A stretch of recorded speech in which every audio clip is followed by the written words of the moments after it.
Hi folks, this is Peter Boykin, and this is hashtag Go Right with Peter Boykin. It's another day, and we get a lot to talk about. Didn't have a lot prepared, but I prepared it for you. There's a lot to go over, and we're going to go over it pretty much all at one time. This is your Power Hour, hopefully Power 20 minutes. Enjoy the news. We'll be right back. So first off, Trump's news conference at Mar-a-Lago. Former President Donald Trump recently held a news conference at his Mar-a-Lago estate in Florida.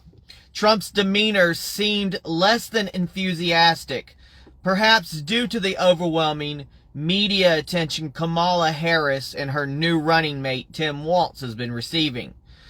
This coverage has included substantial fundraising and a boost in polling for the Democratic ticket, because they're throwing everything in the kitchen sink at Kamala Harris. And believe me, it's no different than people like, I think we've talked about this before, Kamala Harris talking about, I want to lower prices, I want to do that. Well, why aren't you doing it now? You're the one in office. You're the one currently right now that's making, in the administration, currently making things. Fix it now. Now, Trump's press event, which appeared more of an attempt to reclaim media attention than to announce anything new, believe me, I get this information, included a few key points. He confirmed his participation in a televised debate with Vice President Harris and expressed interest in additional debates, although the Harris campaign has yet to respond to these additional debate invitations. And apparently the Fox News debate, which now they're saying she never agreed to, is off the table. Only the ABC. So, just like Biden, they're getting rid of anything that's possibly right-wing to do a debate with, and only going with like the left-wing contributors, things that they can control. You know, remember that time when Hillary was getting the questions beforehand, and you know Biden was getting the questions beforehand, and he still did horrible. Throughout the hour-long event, Trump fielded numerous questions and criticized Harris for not engaging with the press since becoming the Democratic nominee. He also revisited some of his favorite talking points, such as media bias, poll numbers, and the country's current state. Trump's comparison of this crowd sizes to those of civil rights leader Dr. Martin Luther King Jr. reflects his ongoing concern for public perception. Now, the opinion is this event highlights Trump's strategy of making controversial statements to garner attention. There's nothing wrong with that. It's what got him the attention to begin with a long time ago, which has been a hallmark of his political approach. But also, you get the attention and you get the job done. That's the point. You're the strongest man in the room, but you get the job done. That's the difference. Now, media focus has been on Harris. Despite Trump's efforts, the media attention quickly shifted back to Kamala Harris and Tim Walz, who were holding a meeting with union workers in Michigan shortly after Trump's news conference.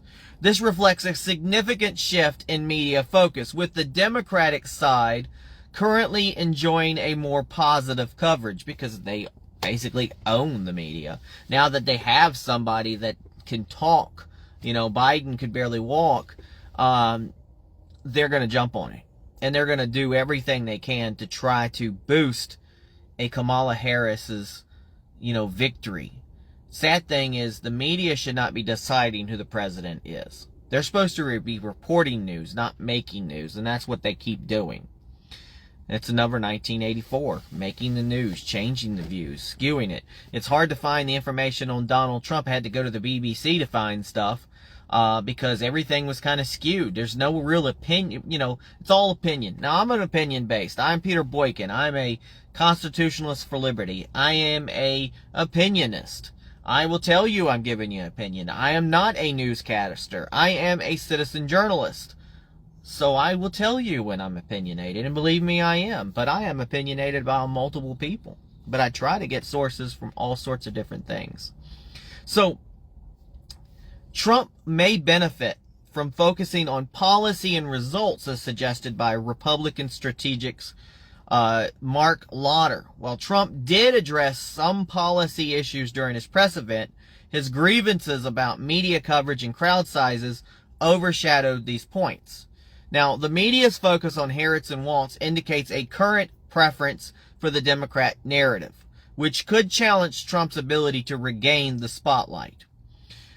Meanwhile, social media and the Harris campaign. Have you noticed a lot of, these ghost accounts, popping out of nowhere, boosting things, trying to get, Biden had the same thing, these media influencers, because it's easier to buy, you can just hop on China or whatever, India, they can influence and boost things, but that doesn't mean they're real. Democrat-aligned groups have been leveraging social media influencers to promote Kamala Harris and criticize Donald Trump. Influencers are reportedly being paid thousands of dollars to create content that supports Harris and disparages Trump. This strategy has raised concerns about the authenticity of grassroots support for Harris, as well as the ethical implications of such paid promotions. Now, the use of paid influencers in political campaigns raises questions about transparency and the genuine nature of political support.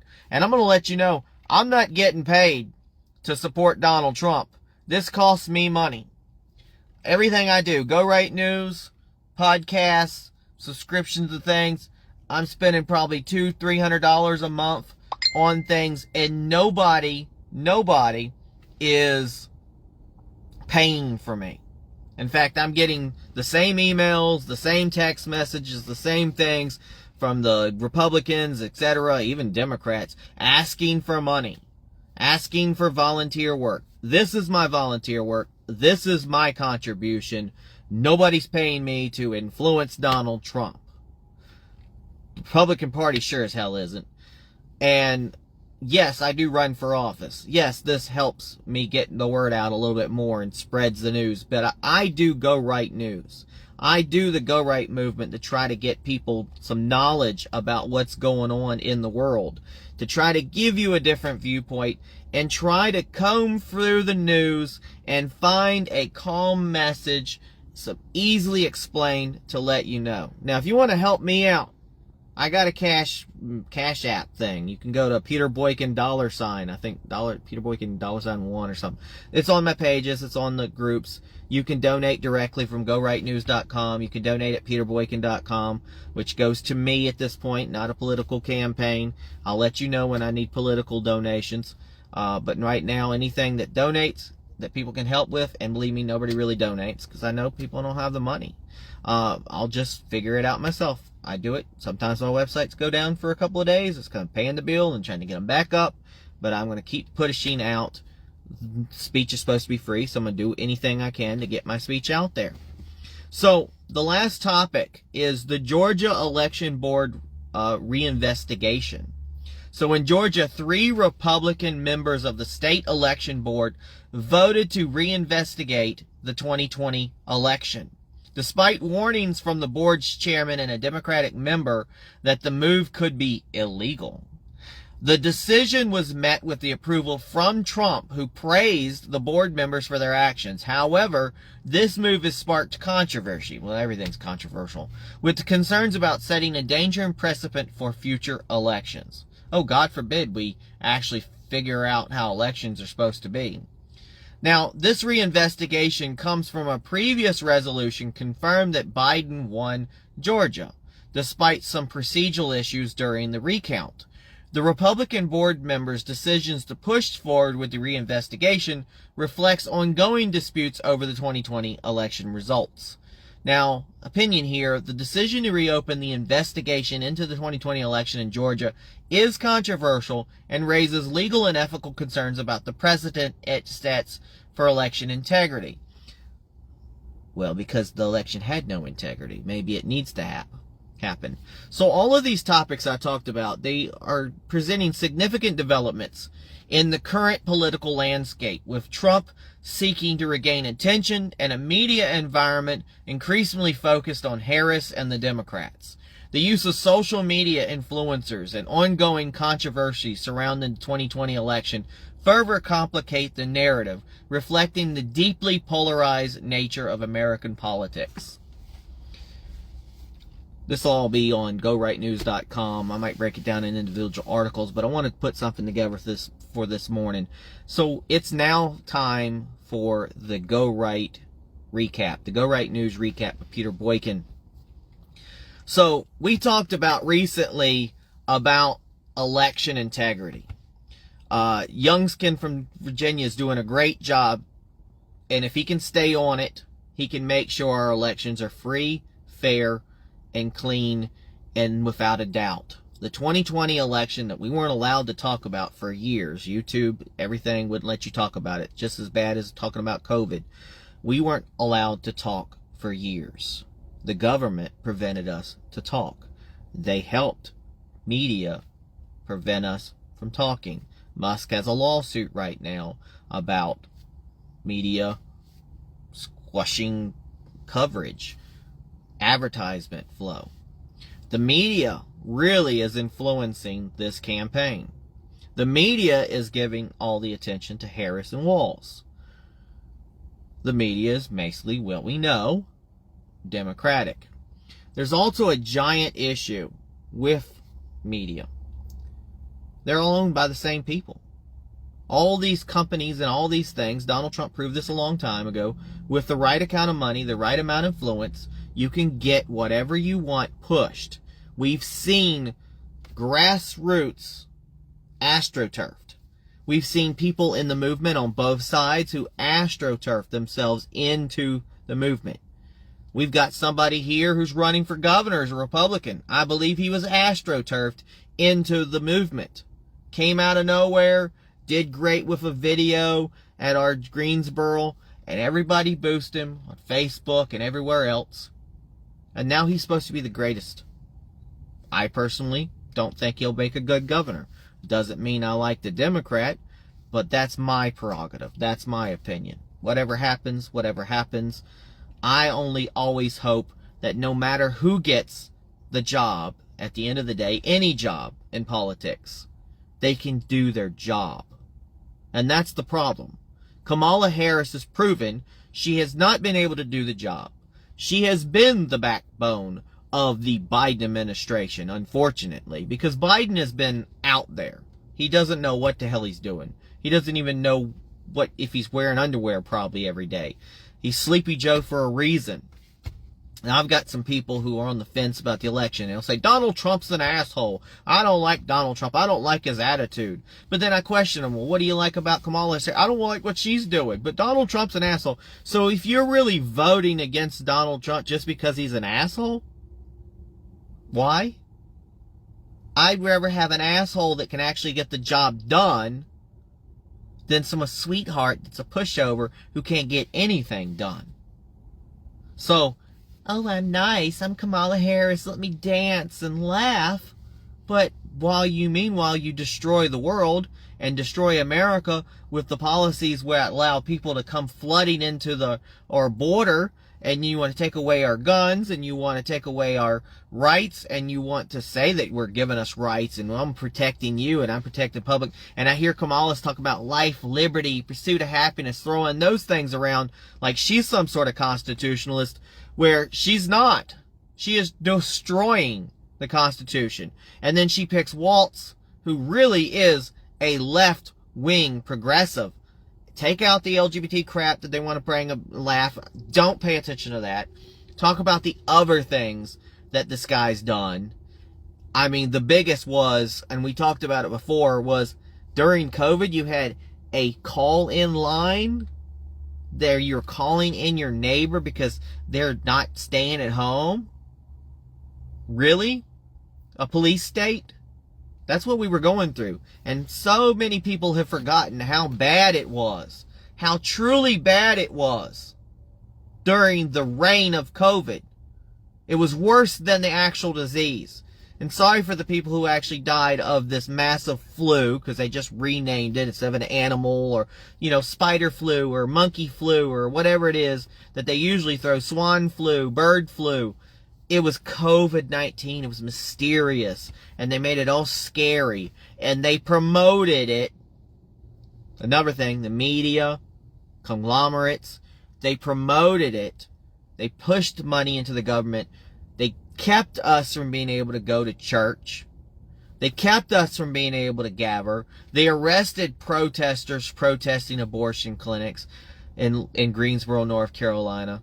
They did everything to keep us non-essential, essential. They got us to the point where they were going to try to make us take a vaccine, an untested vaccine, experimental vaccine, which a lot of people having complications still with.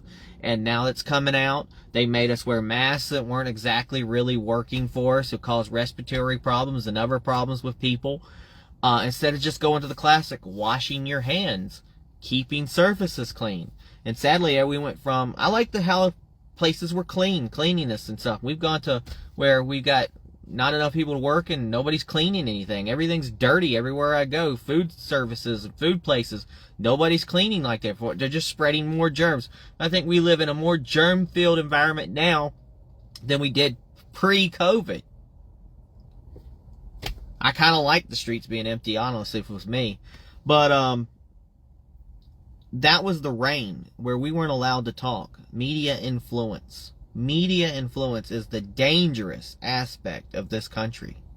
And instead of it reporting news, we've gone to 24/7 news reporting, opinion-based, both right and left, who spend their time spinning news as much as possible, taking little tidbits and making mountains out of molehills, spending last summer complaining about a drag queen, transsexual, whatever, drinking the Bud Light. Apparently, somehow a drag queen, a transsexual drinking a Bud Light's going to hurt our children. Complaining that a couple of drag queens are reading to children. Well, where are the rest of the people reading to children? Making and bashing gays. Making it where even my fellow LGBT or whatever on the right don't even want to associate. And dividing this country. Using the gays, using the blacks, using the Jews, using people to pit against and create a story and cause conflict. Because there's no ratings if you turn on the news and everything's all happy and sunshine today. Just pay attention. We just went through a storm. It was 24 storm. This is going on. Storm's going on. People are dying. People are crashing. They love chaos. That's ratings. It's just like I say with the hospitals and stuff. They don't want to fix problems. They want problems. That's what makes politics politics. It's not about fixing problems. Most of the time it's not. It's about pointing problems out, complaining the other person's not fixing it, but then you don't fix it yourself and you have no plans. That's why Kamala Harris cannot talk more than 70 seconds on camera and redirects everything. But that's why Donald Trump can talk for an hour. And yes, he probably should have talked more about policies. Yes, he stuck to the things that you are usually more controversial. But we know that Donald Trump, with the right support, can get things done. And we now know Kamala Harris has been in there, has been the vice president, except, well, the vice president doesn't do as much. But we know that she has. We know that she's been the ear. Barack Obama, whatever it was, she's also been behind there. And if she couldn't fix it now, or during the last 3-some years, why do you think all of a sudden she's going to be able to fix things? We're already got a vice president candidate who has been lying about his valor. What else are we lying about? So don't lie to yourself and think that everything's all great, that Kamala's wonderful. Any product they put out there, that's why they redesign products. You know, the same old product you've been buying for years and they realize that the sales aren't so good. So then what do? They take it off the market for a moment, or they put in a new one. They reduce the size. They increase the price, reduce the size, or keep the price but reduce the size. They put a new fancy label on it. They put a little advertisement campaign on it to make it look a little bit new and a little bit greater. But it's the same old product. And that's what they're doing with Kamala. She's a little more fancier. They're throwing a little bit more social media in it. We're throwing a little bit more media coverage in. We're throwing in a new improved vice president, you know, with his issues. And they're brushing over all the problems. And all, like, let's just ignore. I heard yesterday that they said the first presidential debate. The first presidential debate. No, we already had a presidential debate. Joe Biden did horrible at it. But they want you to forget about the last 3-something years. They want you to concentrate and hope and change for the future. But you need to understand that if we don't analyze our past, if we don't analyze what's going on previously, and we just keep looking at today's and tomorrow's news and not paying attention to what's going on. I mean, we got astronauts stuck in space, and it's been like 4 months. Elon Musk's going to have to get them out. They're NASA scientists. We're in 2024, and we can't even put astronauts in space. China, I think, is able to. Other people's able to. Indians probably built a freaking ladder to space by now. Who knows? But we can't even put scientists and space people in space anymore. Our program's gone to shit. They probably let it go to shit because Donald Trump created Space Force, and they can't have Donald Trump having something successful. That's sad. We are holding back humanity over bullshit. That's why I keep saying, if we go right, we do right, we'll be right. Moderation is the key.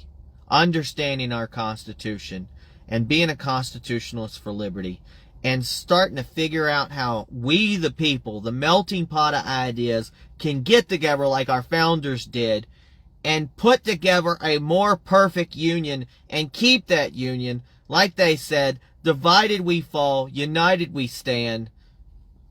And that's the simple formula. Think about that. God bless. Peace.